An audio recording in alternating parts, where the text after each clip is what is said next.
우리는 올 한해 교회 이전과 정착과 관련해서 오직 하나님께 영광, 줄여서 오하영 시즌 1을 한 해 동안 쭉 진행해 왔습니다. 여러분 여기 한 달 전부터 이게 붙어져 있었죠. 가끔씩 꺼내서 이 플랜카드를 벽에 걸어 놨었어요. 여러분 혹시 잊진 않았나 싶어서 우리가 지금 오하영 프로젝트를 하고 있습니다 라는 메시지를 여러분들한테 주기 위해서 가끔씩 이 플랜카드를 꺼내서 걸어 놨었는데, 여러분 올 한 해 동안 어떻게 지내셨는지 잘 모르겠어요. 오하영 시즌 1 6가지 질문을 드렸죠. 첫 번째 질문은 모든 성도가 말씀과 기도를 붙들고 하나님의 뜻에 민감하게 반응하며 순종하고 있는가. 두 번째는 세상적인 사고방식과 방법이 아니라 하나님의 때와 방법에 따라서 일이 진행되고 있는가. 세 번째는 목사나 성도의 욕심과 교만이 드러나고 있지는 않은가. 네 번째는 교회 이전으로 지역 주민들에게 복음의 선한 영향력이 흘러가고 있는가. 다섯 번째는 이전 후에 성장에 따른 안정화를 취하기 위해서 무리한 행정과 사역 등을 진행하고 있지는 않은가. 여섯 번째는 우리 교회 이전으로 오직 하나님만이 영광 받으셨고 우리 교회의 주인이 하나님이심이 드러났는가. 이 6가지 질문을 스스로에게 던지고 우리 교회에 던지면서 정말 우리 교회가 이곳으로 옮겨온 곳이 오직 하나님께 영광이 되었나, 우리는 이것을 계속해서 생각해 봐야 된다고 말씀드렸어요. 그리고 교회에 중요한 일이 있을 때마다 오하영 프로젝트는 시즌 2, 시즌 3 해서 계속 진행될 것이라고 제가 말씀드렸죠. 올 한 해 교회 이전과 정착과 관련한 오하영 시즌 1 프로젝트는 오늘로 해서 끝납니다. 이제 40여 분 정도 지나면 이 프로젝트는 이제 오늘 끝나는 거예요. 여러분 그래서 지금 겨울 신방하고 있는데 저랑 몇 분 만났었죠. 몇 가정 몇 분 만난 분들 계신데 신방하고 있는 동안에 공통 질문으로 이 질문을 드리고 있습니다. 오하영 시즌 1 프로젝트 한 거 어떻게 생각하고 계십니까? 평가를 어떻게 하십니까? 물어보고 있는데, 여러분 이렇게 물어보면 목사가 물어보는데 누가 안 좋은 말 하겠어요? 이렇게 생각하는 분 많을 것 같은데, 그래도 저한테 솔직하게 얘기해 주기를 바라면서 여러분들이 어떻게 평가하고 있는지 물어보고 있는 중에 있어요.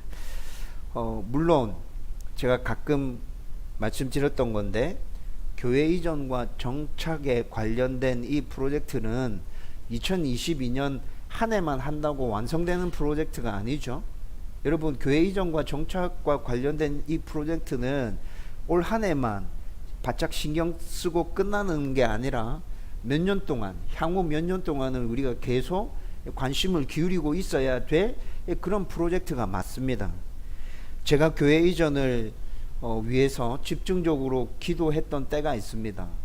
한 주 정도 시간 온전하게 다 비우고 광주에 있는 기도원에 들어가서 기도하고 돌아왔던 기억 여러분들 나실지 모르겠는데, 그때 제가 가지고 갔던 질문은 하나님 교회 이전과 관련된 일을 어떻게 처리하면 됩니까? 라는 질문을 가지고 기도원에 들어갔었는데, 하나님께서 저에게 주신 응답은 그런 게 아니었어요.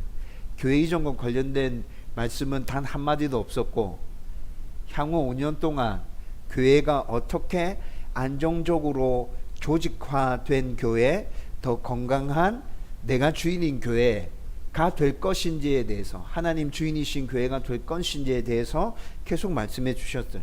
그리고 하나님께서 5년 정도를 시간을 온전하게 투자해야 다음 교회가 조직화된 온전한 교회로 서게 될 거야 라는 메시지를 주셨거든요. 여러분 제가 기도하러 올라갔을 때 받았던 그 응답에 따르면 적어도 5년 정도는 이 프로젝트를 계속 해가야 된다는 말인 거죠. 여러분 따라서 우리는 두동으로 교회를 옮겨오고 여기서 정착해서 온전한 교회로 서는 이 일에 계속해서 관심을 가지고 지금 보고 있는 이 6가지 질문을 계속 던져야 된다는 거예요. 오늘로 끝난다고 말씀드렸기 때문에 이걸 다 잊어버리면 안 된다는 말입니다. 계속 기억해서 묻고 있어야 돼요. 그러면서 또 여기에 매여 있을 수는 없잖아요. 여기에만 매여 있을 수는 없어요. 우리는 또 다음 일을 진행해 가야 되죠. 2023년을 바라보고 있기 때문에, 그래서 우리는 2023년에 교회 정착의 일환으로서 임직과 관련한 오하영 시즌2를 진행해 가려고 합니다. 여러분, 초대교회 시절 교회가 성장하면서 다양한 사역들을 담당할 직분자들이 굉장히 많이 필요했습니다. 초대교회 사도행전에 보면 직분자들이 그때부터 등장하기 시작하죠. 그 직분 중에는 많은 것들이 사라졌지만 지금도 여전히 교회 안에 남아있는 직분들이 있습니다. 안수 집사가 그렇고 장로가 그렇습니다.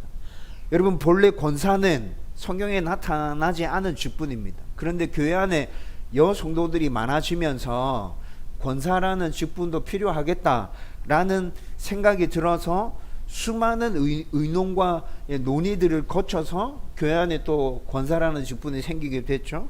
여러분, 장로교 교단은 이런 직분들을 모두 다 인정하고 있습니다. 권사, 안수집사, 장로 다 인정하죠. 그리고 이런 직분자들을 세워서 이들이 교회 충성하고 헌신하고 교회를 사랑해서 건강하게 세우려고 발부둥 쳐 왔기 때문에 지금 이렇게 교회가 건강하게 서 있을 수 있는 겁니다. 여러분, 직분자들로 인해서 교회 안에 많은 문제들이 생겨나는 것도 사실입니다. 그렇지만 또 한편으로 생각해 보면 방금 말씀드렸잖아요. 직분자들의 그 헌신과 섬김이 있었기 때문에 교회는 계속 건강하게 설 수 있었다는 것이죠. 여러분, 교회 안에 문제를 제일 많이 일으키는 사람이 누구죠? 목사입니다. 목사인데 신학교에서 목사 계속 길러내고 있죠. 왜 그래요? 교회를 세우는 데 있어서 목사가 해야 될 역할이 아주 중요해요. 목사가 없으면 교회가 서지 않아요. 그렇기 때문에 교회 안에 문제를 제일 많이 일으키는 장본인이 목사임에도 불구하고 이들이 없으면 교회가 또 건강하게 세워지지 않기 때문에 목사를 계속 신학교에서 길러내고 있다는 거죠. 저는 똑같은 것이라 생각합니다. 직분자들로 인해서 교회 안에 많은 문제가 생기는 것도 맞지만, 그렇지만 지금까지 교회가 이렇게 건강하게 유지될 수 있었던 그 이유 중에 하나도 직분자들이 헌신하고 섬겨왔기 때문에 그렇다는 것입니다. 여러분, 모든 성도가 바른 생각과 바른 방법과 바른 절차에 따라서 직분자를 세운다면 문제는 최소화될 것이고 그 교회는 그 직분자들로 인해서 건강하게 세워질 수 있을 거예요. 이제 우리 교회는 직분자를 세울 때가 됐습니다. 저는 이 일 또한 하나님의 영광이 드러나도록 진행되어졌으면 좋겠습니다.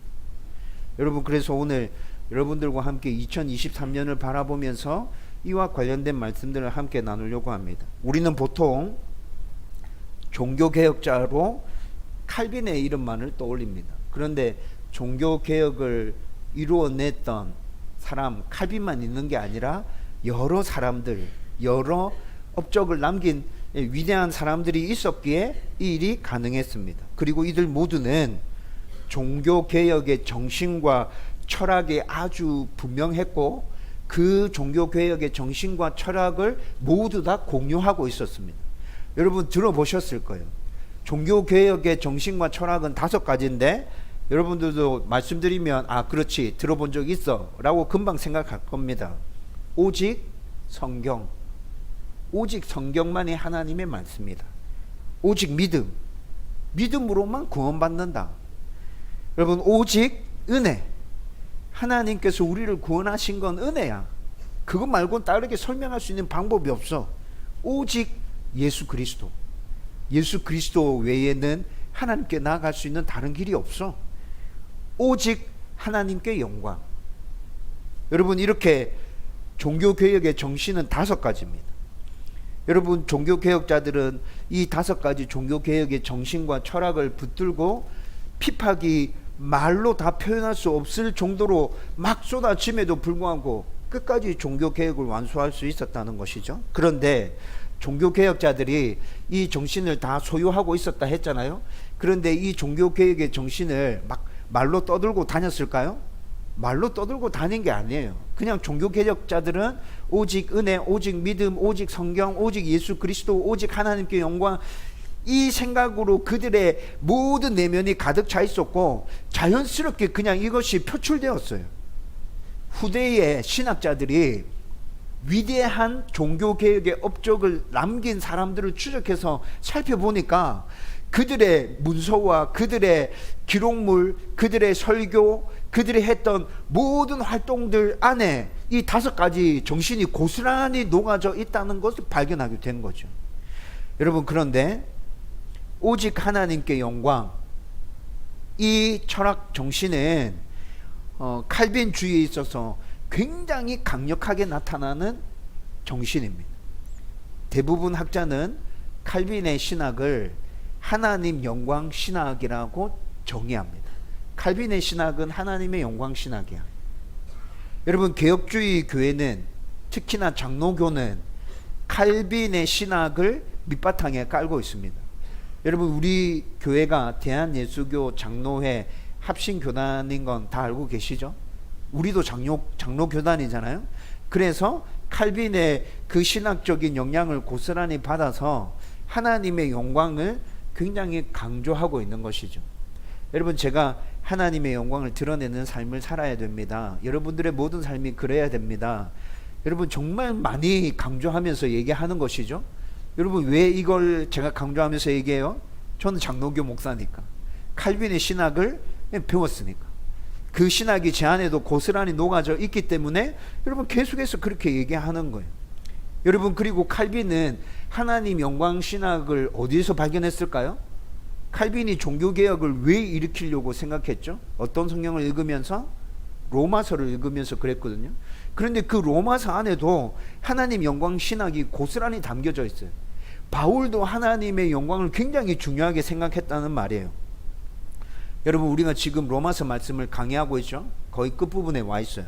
그런데 바울도 하나님의 영광을 굉장히 강조하고 있다는 것에 대해서 로마서 강해를 시작할 때 우리는 이미 나누었어요. 여러분, 로마서를 나누면 크게 2부분으로 나눌 수 있다 그랬죠. 1장부터 11장까지 복음을 아주 논리적으로 설명한 복음의 정수, 그 다음에 12장부터 16장까지 복음을 받아들인 성도가 이 땅에서 하나님 백성답게 어떻게 살 것인가에 대한 설명이 나온다 그랬어요. 이렇게 크게 2부분으로 나눌 수 있는데, 여러분, 복음을 논리적으로 설명한 1장부터 11장까지 그 설명이 쭉 진행되고 난 다음에 11장 마지막 부분에 바울은 하나님께 영광을 올려드리라 라고 말하고 있습니다. 오늘 우리가 읽었던 로마서 11장 36절의 말씀입니다. 여러분, 그리고 복음을 받아들인 성도가 이 땅 가운데서 어떻게 살 것인가에 대해서 12장부터 16장까지 얘기하고 난 다음에 16장 마지막 부분에 또 하나님께 영광을 올려드리라고 선포하고 있습니다. 그것이 16장 27절 말씀이었어요. 여러분, 이렇게 바울은 복음에 대해서 굉장히 자세하고 중요하게 생각하는 것들 다 설명해 놓고 끝부분에 무엇을 강조하고 있어요? 하나님의 영광을 강조하고 있어요. 복음을 받아들인 성도가 이 땅 가운데서 어떻게 살아야 되는지에 대해서 교훈해 주고 난 다음에 끝부분에 또 무엇을 강조해요? 하나님의 영광을 또 강조하고 있다고요. 여러분, 우리가 읽었던 본문도 그 2 본문이었는데 좀 이 부분을 자세하게 한번 들여다보십시다. 우선 11장 36절 말씀 보면 삼위 하나님이 만물의 근원이며 그것을 유지하고 계시고 만물의 목적지가, 최종 목적지가 하나님이 되시기에 그분께 모든 영광을 올려드려야 돼. 11장 36절 말씀은 지금 이렇게 얘기해 주고 있어요. 여러분, 성경을 통해서 우리가 알고 믿고 있는 하나님은 만물의 창조자이십니다. 하나님 없이 이 세상에 존재하는 것은 단 하나도 없습니다. 저와 여러분들도 하나님께서 만드셔서 이 땅 가운데서 이렇게 살아가고 있습니다. 따라서 만물과 우주에 대해서 논하려고 하면 먼저 하나님을 인정하고 그분에 대해서 똑바로 알아야 만물의 이치를 깨달을 수 있습니다. 여러분, 만물을 만드신 분이 하나님인데 하나님 제껴놓고 만물을 파헤치기 시작하면 이상한 지식만 가득 쌓이게 됩니다. 이상한 방향으로 그 지식들이 흘러가 버린다는 거죠. 그래서 만물의 시작이 되시는 하나님께 모든 영광 올려드리라. 바울이 이렇게 얘기합니다. 그리고 그뿐만이 아니라 하나님은 당신이 창조하신 만물을 처음부터 영원토록 다스리고 통치하시는 분이십니다. 여러분, 하나님은 만들어 놓고 관심 없이 그냥 내팽겨 쳐 놓고 계신 분이 아니란 말이에요. 관심을 가지고 만물을 하나님의 계획과 당신의 섭리에 따라서 다스리고 통치하고 계신단 말이에요. 눈에 보이는 자연, 물질 뿐만이 아니라 역사와 문화와 시간과 학문과 등등등 해서 이 땅에 존재하는 모든 것들이 질서정연하게 하나님의 계획하심에 따라서 움직이도록 하나님은 계속해서 그렇게 이 세상을 유지하고 계신단 말이에요. 그래서 바울이 또 얘기합니다.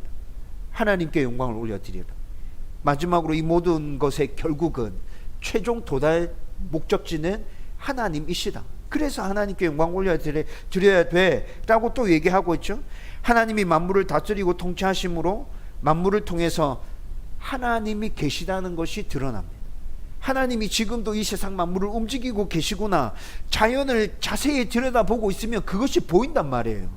그래서 사람들이 그 모습을 보면서 자기도 모르는 새 하나님을 찬양하게 됩니다. 여러분, 딱 찍어서 하나님 계시구나, 하나님께서 이 세상을 만드셨구나, 사람들이 이렇게 표현하지 않지만 위대한 자연 앞에 섰을 때 신이 계시다는 느낌을 받게 되죠. 자기도 모르는 사이에 그것을 인정하게 된다고요. 여러분, 그런 것들이 사람들은 막연한 생각들을 가지고 그렇게 얘기하고 있는 것이지만 결국 그 모든 것이 하나님께 영광이 올려지고 있는 것이에요. 여러분, 이렇게 하나님께 영광이 올려질 뿐만이 아니라 이 세상 만물의 최종 종착지, 우리가 죽고 난 이후에 가는 곳이 어디라고요? 하나님께 돌아가게 된다고요. 그래서 바울은 하나님께 영광을 올려드리라 지금 그렇게 얘기하고 있는 거예요. 11장 36절을 좀 길게 풀어서 설명하면 이렇게 되는 것이라고요. 16장 27절은 또 어떻게, 무슨 이유 때문에 하나님께 영광을 올려드리라 얘기하는 것이죠? 예수 그리스도로 말미암아 하나님께 영광을 올려드리라. 16장 27절은 이렇게 얘기하고 있어요. 여러분, 이것을 쉽게 설명하면 우리가 하나님께 영광을 돌리는 이유는 예수님을 통해서 놀라운 은혜를 받았기 때문에 영광을 올려드려야 된다는 것입니다.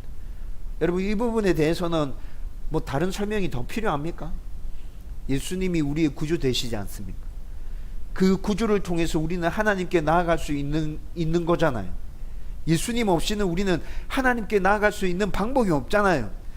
우리를 하나님 앞에 인도해 주시기 위해서 예수님이 이 땅에 오셨고 십자가 지셨고 우리를 위해서 그 모든 일들을 다 이루어 주신 것 아닙니까? 여러분, 그 일을 이루신 예수님의 놀라운 그 구속을 효과적으로 적용시키기 위해서 예수의 영인 성령이 우리 가운데 오셔서 그 일을 지금도 우리 가운데서 행하고 계시는 것 아닙니까? 여러분, 그래서 바울이 이 모든 것들을 집약해서 16장 27절에 예수 그리스도로 말미암아 하나님께 영광을 올려드리라 선포하고 있는 것입니다. 여러분, 우리는 11장 36절과 16장 27절의 말씀을 제대로 이해하고 있다면 저와 여러분들은 모든 삶을 통해서 하나님께 영광을 올려드리기 위해서 최선을 다해서 살아야 돼요. 이 사실을 분명하게 알고 깨닫고 있음에도 불구하고 하나님께 영광을 올려드리기 위한 노력이 단 1도 나타나지 않는다면 여러분, 저는 그 정도의 신앙과 믿음을 다시 돌아봐야 될 필요가 있다 생각합니다. 고린도전서 10장 11절 뭐라 말씀하시죠? 먹든지 마시든지 무엇을 하든지 다 하나님의 영광을 위하여 하라. 여러분, 고린도전서 10장 11절의 말씀이 왜 선포되고 있는지 로마서 11장 36절의 말씀을 이해하고 나면, 로마서 16장 27절의 말씀을 이해하고 나면 여러분, 이 말씀 앞에 우리는 온 마음을 다하여 아멘 이렇게 선포할 수밖에 없게 되는 거예요.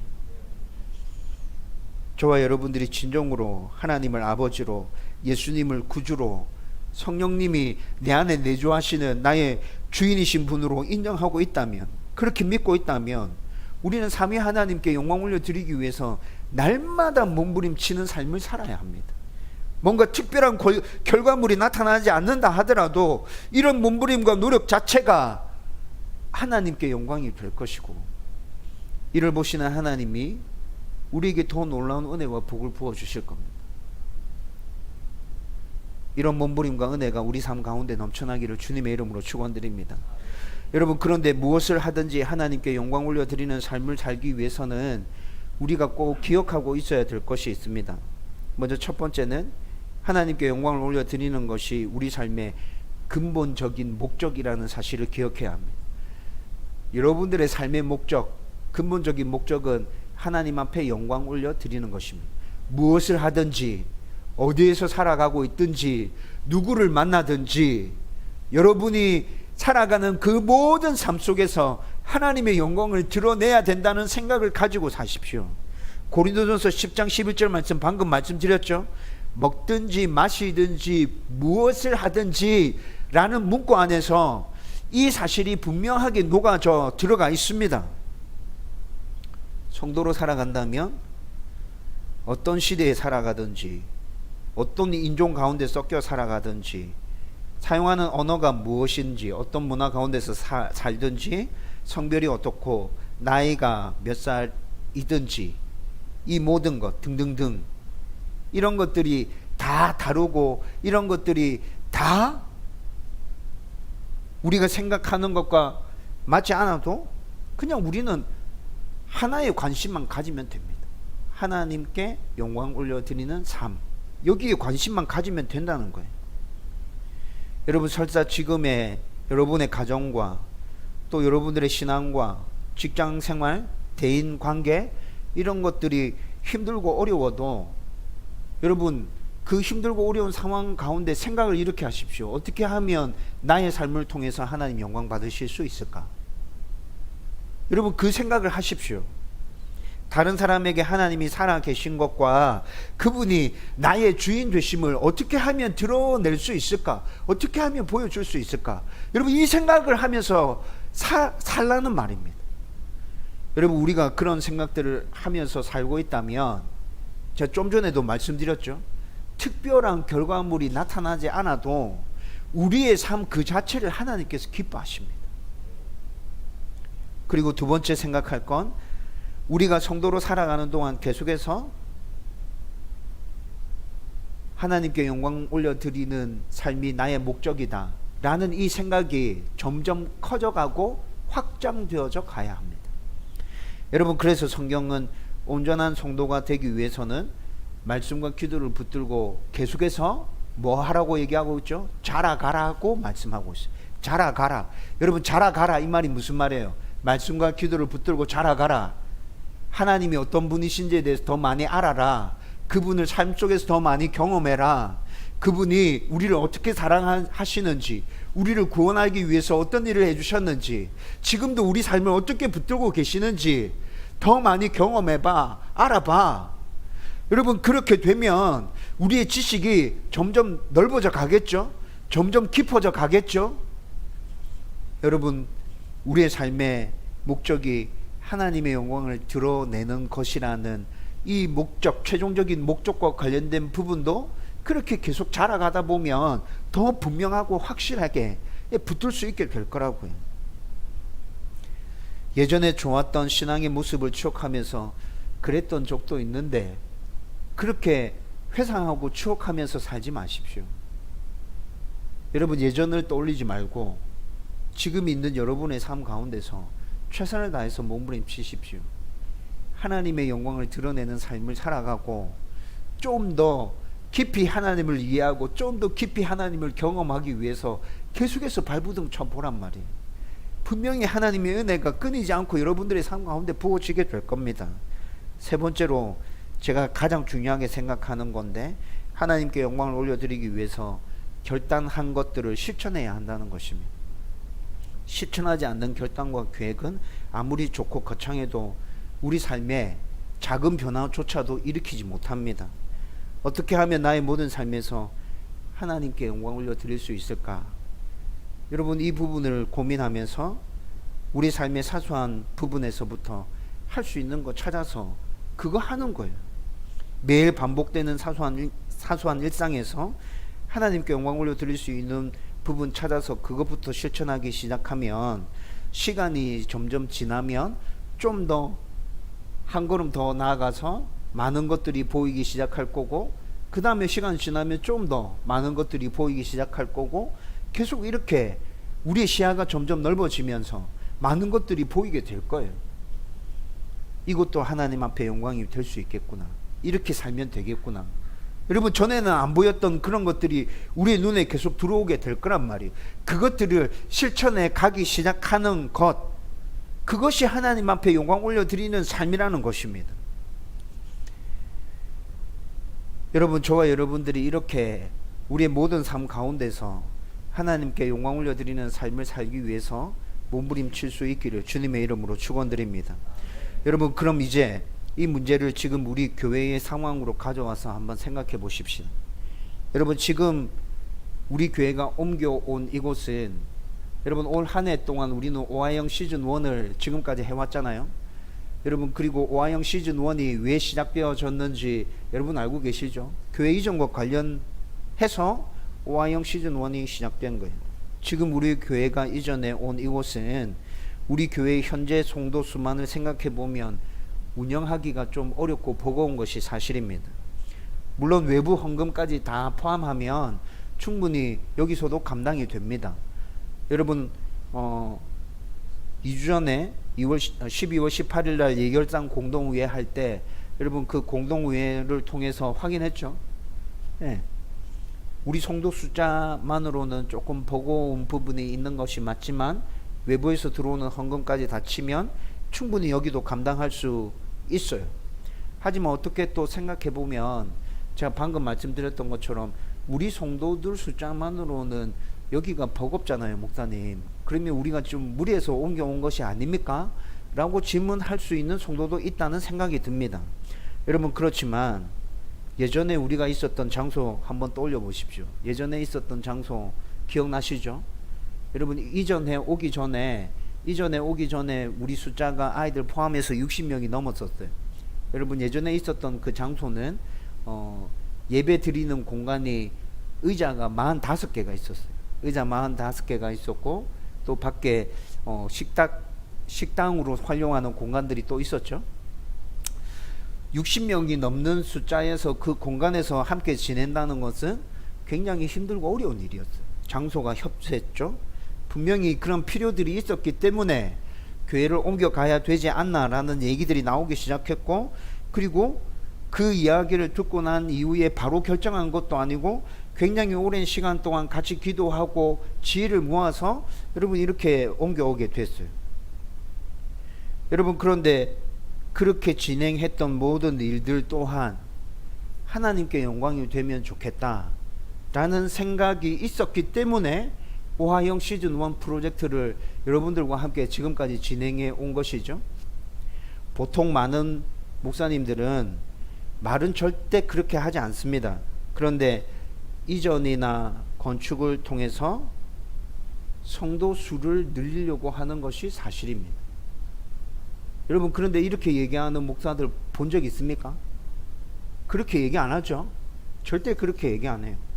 그리고 상황적으로 봤을 때 꼭 필요한 일이라서 교회를 좀 더 넓은 곳으로 이전하고 꼭 필요한 일이라서 교회 건축을 했다 하더라도 그 일들을 진행하는 데 있어서 불법과 편법이 난무하는 것도 사실입니다. 성도들에게 무리하게 헌금을 강요하고 목사와 성도들의 욕심을 채우기 위해서 불필요한 곳에 돈을 쏟아붓습니다. 그리고 자기 교회에서 이 부분이 굉장히 멋지게 잘 됐다고 자랑하죠. 교회 이전과 건축이 끝나고 나면 빈 자리를 채우기 위해서 이벤트성 행사를 하면서 예수님을 자랑하는 게 아니라 목사를 자랑하고 교회 건물을 자랑합니다. 저는 꼭 필요해서 하나님의 뜻대로 진행된 일이라 할지라도 모든 과정에서 하나님께 영광이 드려졌는가 질문하고 싶었습니다. 하나님의 영광을 드러내는 것이 교회의 존재 목적임을 기억하고 계속 그 목적을 추구하면서 몸부림치고 싶었어요. 사소한 부분에서도 실천하기 위해서 노력하고, 그래서 우리의 모습 그 자체가 하나님 살아계시고 하나님께 영광이 되었으면 좋겠다. 뭔가 우리 교회가 엄청나게 부흥되고 사람들이 폭발적으로 밀려오지 않는다 하더라도 그냥 우리 교회의 그 몸부림 자체가 그냥 그렇게 됐으면 좋겠다. 여러분, 이 생각이 있어서 오하영 시즌1 프로젝트를 진행하자고 말씀드린 겁니다. 지금 신방을 하면서 계속 여러분들에게 물어볼 겁니다. 여러분들이 평가한 부분에 대해서 솔직하게 저한테 말씀해 주시면 좋겠어요. 그리고 2023년은 방금 말씀드렸다시피 교회를 개척하고 난 다음에 7년 차에 접어드는 해입니다. 교회법으로 봤을 때 기준에 합당한 성도가 있다면 직분자를 세울 수 있는 모든 조건들을 우리 교회는 지금 다 갖추었어요. 여러분, 교회를 세우고 난 다음에 5년 동안 이 교회 안에서 무흠하게, 흠이 없게 잘 섬긴 성도들이 있다면 그들을 직분자로 세울 수 있습니다. 헌법에 제시되는 나이는 안수집사인 경우에는 30살 이상이고 장로인 경우에는 35살 이상이면 직분자로 세울 수 있습니다. 다른 교회에서 직분을 받았던 분이 우리 교회로 옮겨오신 경우는 우리 교회에서 3년 동안 무음하게 잘 지내셨으면 직분자를 세울 수 있습니다. 여러분, 교회법에는 그렇게 기록이 되어져 있어요. 여러분, 이 기록에 근거해서, 교회법에 나와 있는 그 기록에 근거해서 생각해 보면 좀 전에 말씀드린 것처럼 우리 교회는 직분자를 세울 수 있는 모든 조건과 근거들을 다 갖추고 있습니다. 여러분들 중에 제가 말씀드렸던 나이나 뭐 이런 부분들에 있어서 기준에 부합하는 사람들이 있다면 여러분들이 투표라는 방식을 통해서 그분들을 이제 직분자로 세울 수 있게 되었다는 것이죠. 여러분, 교회를 이전하는 문제 때문에 광주에 있는 기도원에 가서 제가 기도했다고 말씀드렸잖아요. 그때 하나님께서 저에게 주신 응답은 이전과 관련된 응답이 아니었다고 말씀드렸죠. 향후 5년 동안 다음 교회를 어떻게 건강하게 세워가야 될지에 대해서 하나님께서 계속 말씀해 주셨어요. 제가 궁금한 건 이전이었어요. 하나님, 교회를 옮겨야 됩니까? 말아야 됩니까? 옮겨야 되면 어느 쪽으로 옮겨야 되죠? 건물이 없어요. 교회는 건물 안 준대요. 어떻게 해야 됩니까? 이런 걸 물어보고 싶었는데 하나님은 그런 부분에 대해서 한마디도 대답해 주시지 않았어요. 그리고 하나님께서 저에게 기도하면서 계속 말씀을 통해서 주신 응답은 교회를 건강하게 조직교회로 만들어 가라. 훈련을 세팅해야 된다. 그리고 필요한 부서들 이렇게 조직해서 지역사회를 섬길 수 있는 모든 부분들을 다 갖춰야 돼. 그렇게 하려고 하면 적어도 한 5년 정도 걸릴 거야. 그러니까 5년 동안은 다른 거 생각하지 말고 성도들이랑 마음을 맞춰서 그 일들을 해가. 그렇게 건강하게 조직교회로 서면 다음 교회를 지역을 살리는 교회로 내가 쓸 거야. 제가 기도원에서 기도하는 동안 하나님께서 저에게 주신 말씀은 이런 것들이었어요. 여러분, 그러면서 조직교회를 세우기 위한 첫 출발로 하나님께서 저에게 얘기해 주신 게 직분자를 세우는 일이었어요. 작년에 올해 초에 직분자를 세우기 위한 시도를 했었어요. 그런데 올해 초에 있었던 안 좋은 일들과 겹치면서 진행시키지 못하고 중단됐죠. 그렇게 해서 한번 그 일들이 주저앉혀졌어요. 아마 하나님께서 좀 더 다지는 시간이 필요하다 생각하셔서 그렇게 하신 것 같아요. 저는 하나님께서 저에게 주신 응답에 따라서 2023년에 직분자를 세우는 일을 다시 시작하려고 합니다. 많은 목사들이 직분자를 세우는 일을 하지 않으려고 합니다. 잘못하면 굉장히 힘들어, 어려워. 안 세워도 교회 잘 굴러가는데 왜 세우려고 그래? 그런데 저는 장로교회 교회법에 따라서 장로교단에 속한 교회이면 직분자 세워야지. 그들과 함께 힘을 모으고 마음을 모으고 뜻을 모아서 하나님 주인이신 교회 세워가야지. 목사 혼자 하면 목사가 주인인 교회 돼. 제가 가지고 있는 생각은 이런 거.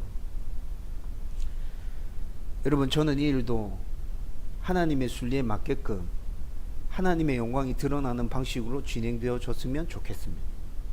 그래서 이 일과 관련해서 2023년에 오하영 시즌2를 진행하려고 하는 것입니다. 여러분들 가운데 제가 말씀드렸던 그 기준에 부합하는 성도들이 있습니다. 투표라는 방식을 통해서 되면 직분을 받게 되겠죠.